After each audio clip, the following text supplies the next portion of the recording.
नमस्कार, मी पपेटियर सोहम शाम्येमूल। आज मी भगवद्गीतेतील अध्याय 2 श्लोक 25 सादर करणार आहे। अव्यक्तोऽयं चिन्तोऽयं अविकार्योऽयमुच्यते तस्मादेवं विदित्वैनं नानुशोचितुमर्हसि।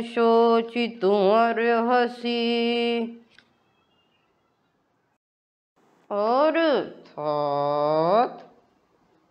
हा आत्मा अव्यक्त आहे, अचिंत्य आहे आणि विकाररहित आहे असे म्हटले जाते। म्हणून हे अर्जुना, हा आत्मा वर सांगितल्याप्रमाणे आहे हे लक्षात घेऊन तू शोक करणे योग्य नाही।